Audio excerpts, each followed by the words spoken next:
Hello, ladies and gentlemen. This is my MOC 12 clear. We have here in the first side a team of I guess we could call this a hyper carry Lingsha team. But honestly, Jade does the most amount of damage there, so not really Lingsha's a hyper carry, but Lingsha is the driver for Jade here.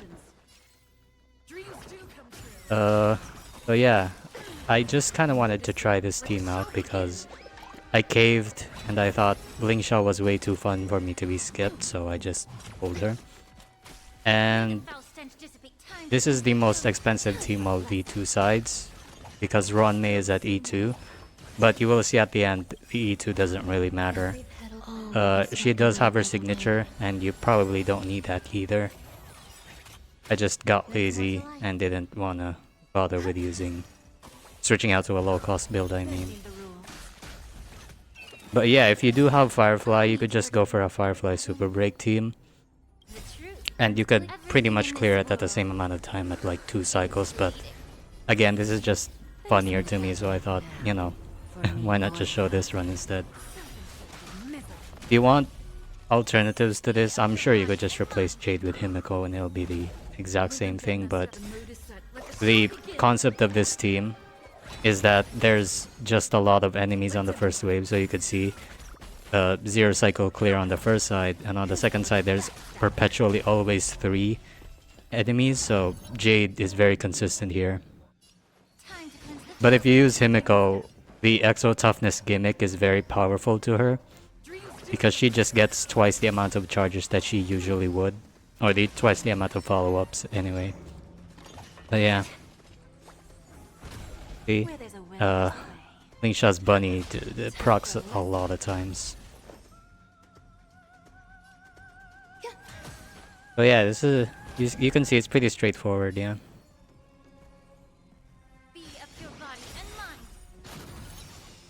There you go. And I think the wave ends here. I'm not really sure. You'll see later on again why Ruan doesn't need to be E2, because I kinda got a bit unlucky, and you could see that I definitely could have gotten away with less damage outright, because this enemy does love damaging itself. So there you go, second phase.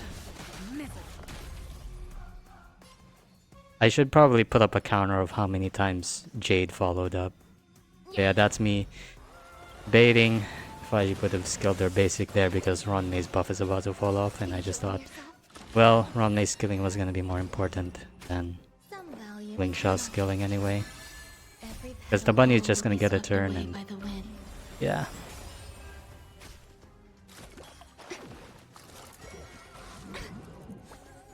We're nearing the end of this side. As you can see, this is a very, very safe team. There's a lot of crowd control going on with Ruan, Harmony MC2 provides that extra bit of delay, and Lingsha with frequent cleansing. Where there's a will, there's a way. Yeah, that turbulence is really powerful. And in the second team, you'll see why it's so powerful. Go, wait a bit for that to proc. Yeah, you can see I could have gotten away with less damage there because of the self-damaging gimmick when you break all of them. But anyway, we're back to the second team. So you may be wondering why I used March 7th on this side when Jade was just on the first side.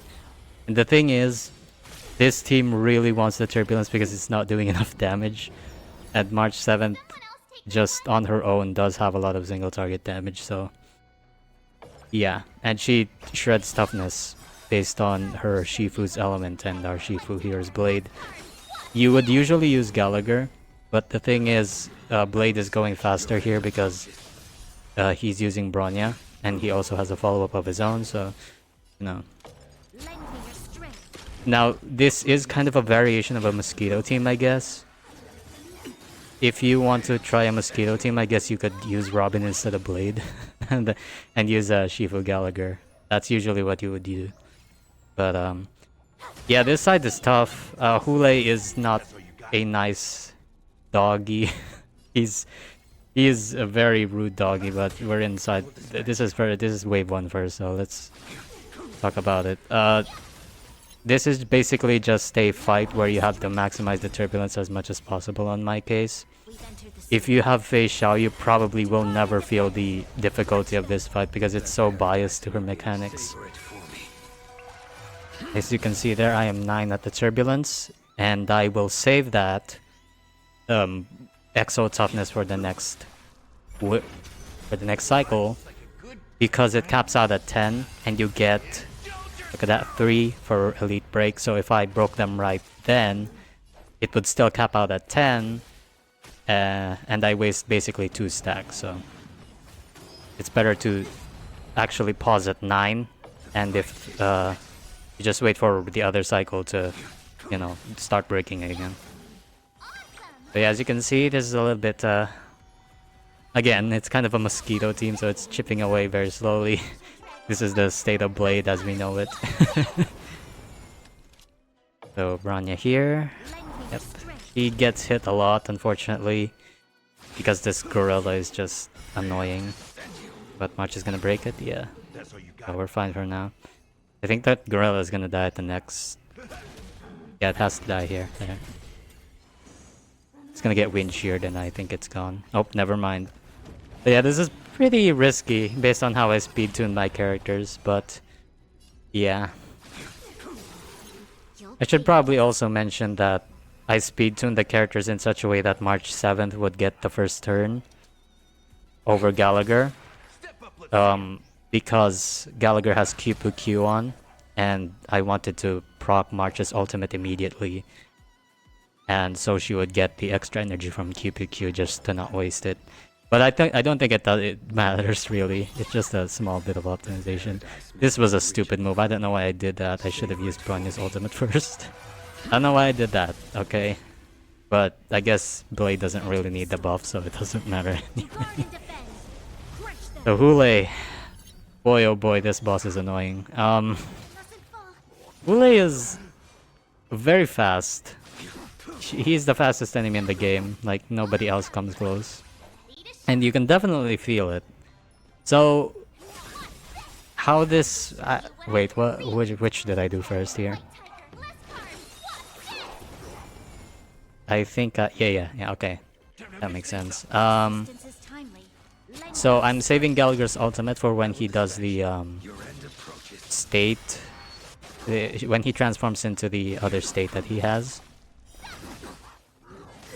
He's gonna summon another dog here. There you go. Now he changes phases because he went to 6 stacks. And this mechanic, can I explain it in enough time? But basically, if you do any ability that hits him, you gain 1 stack, and if you get up to 8, like you see in that UI there, he consumes his own toughness. And that's why follow-ups are so busted for against Hule. Because you can see there, yeah, that whelp hits for only 1 stack, but Hule himself hits for 2 stacks, so there you go, boom. Yeah, it's very, very lethal if you don't run follow-ups at all. Like, this team even is a bit of a follow-up team, and even then it's kind of struggling a little, right? You could see it. So here, this is me deliberating if Blade could do enough damage to splash on to that smaller whelp. And I think I made a mistake here. Where is it? Okay, I didn't make a mistake there. But yeah, I wanted to kill that whelp so that the turbulence would just focus on Hule, because he's the only target left. You can see there's 7 stacks. Watch this. That's a lot of damage. So yeah, that's kind of just the name of the game. It gets a little bit more complicated when you get into the second phase, which is a bit of a while. This fight took forever to do. This is legitimately an 8-cycle Blade clear, so this isn't even a meme. It's just reality, I guess. Yeah, again, saving Gallagher's ultimate. Oh, there it is. Blade has no skill points to skill back. I really need that Bronya signature, do I? Yeah, that's so sad. So, that's depressing to see. Yeah, I'm not a perfect player. Again, I'm kind of stupid. But Hule is gonna transform here. Mid-second. Why did I do? Oh yeah, March is gonna die. I think I needed to do that, yeah. Yeah, and I needed to kill the whelp too. I don't think I had a choice in the matter. Oh, well, never mind. Oh, okay. Well, ow. Yeah, you could see how hairy this gets quickly. But if you're using Yun Li, you could kind of turn it into your own advantage. Because he attacks so many times, Yun Li just counters a lot too. So again, just focus on the turbulence, focus on breaking a lot. Focus on killing the ads. Timing is very important here. So you could catch Hule off guard with the stacks. Because here, look, he's gonna attack. Gets 2 stacks. And boom, he's broken. And that saved us a lot of turns from him hitting us. Which would allow less need for Gallagher to skill. But I think he needs to skill here. Yeah, he doesn't have enough energy. Yep. Do I do it? I think I should, yeah. I just deliberated if I was gonna choose Gallagher or Bronya for the healing. Bronya is gonna take it much less anyway, so might as well put it on Bronya. Break! I think the turbulence kills them here. Nope, but this will. It didn't. Wow. I'm sorry, that was embarrassing. Again, not a perfect run, that's why it took so long. I could probably have 9 cycled this if I just played better, but you know, I was really using my noodle, my brain here, trying to rack up a hipster enough team to clear that wasn't just Face Shao or Boot Hill or anything, and just use Blade because because it's Blade. It's just so funny whenever Blade clears that I love using him.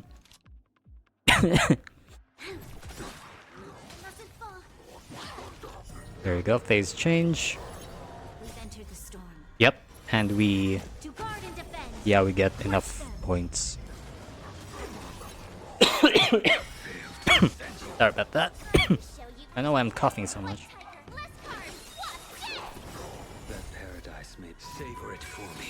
Yeah, you could have definitely played this better to proc more turbulences, I think. Or you could just use Phase Shao and ignore everything. Really, the moral lesson of this video, I guess, is if you don't use Phase Shao, you have to be really creative. Or you have to just sweat harder to get this clear.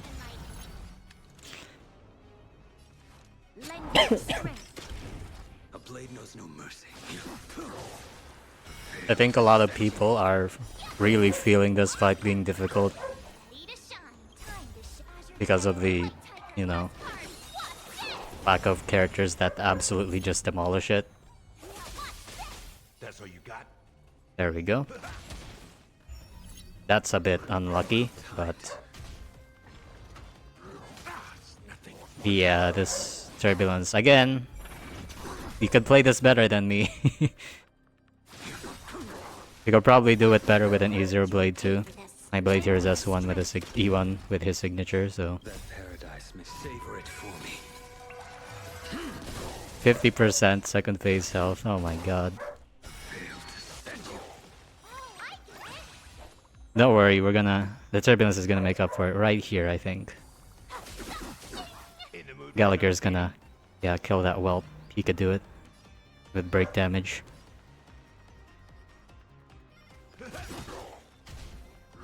But first, let's wait for him to phase change. And there you go. We can easily, you know, get rid of his phase here. Again, this is a very timing intensive boss. Kinda similar to Aventurine, but not really. This is a lot more intensive than Aventurine, because you have to manage toughness instead of enemy target attacks.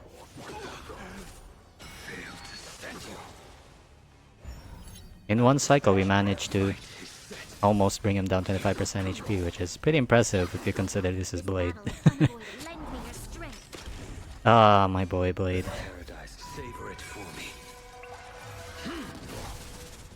He didn't crit, wow. You see, you could really see. This is not a good run, but it's still cleared. And this could definitely clear faster, but this is just funny for me. Right? Okay, let me just post it, okay?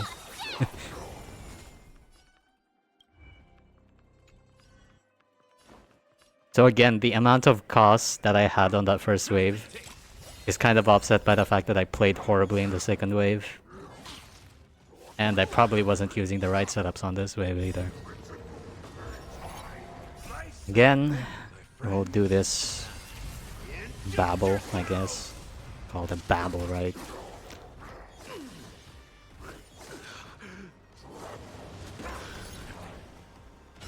Are you gonna break him? Yep, we're gonna break him. There we go. Swift 8 cycle dispatch. Legitimately, and we're using the right characters too. That paradise may be unreachable for me. Savor it for me. Ugh. At least he crit that one. Yay. So here's my builds. Again, as you can see, Lingsha is on crit, hilariously enough. Not max talents just yet, I got her very recently. E0, QPQ, no, perfect timing, S5. Yeah. Same here. Nothing much really impressive. Again, this is Ruan with her signature and E2, but truly you didn't need it. I didn't even max out the skill, which is pretty important too. Arm C. Yeah, fairly good. Oh, sorry, let me show you the break effects, which is actually pretty important. But yeah.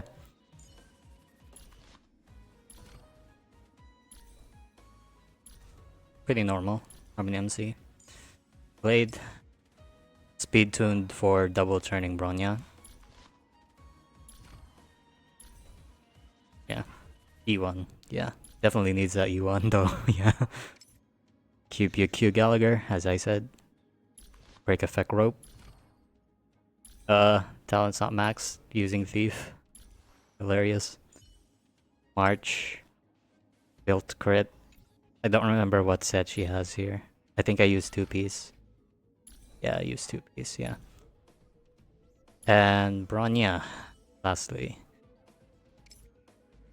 Planetary because we're boosting Blade, but I think you're fine without it, honestly. Maybe DDD actually would have been better, but yeah. So, that's it. I hope you guys enjoyed this run. Do all the argument stuff. I'll see you later. Bye-bye.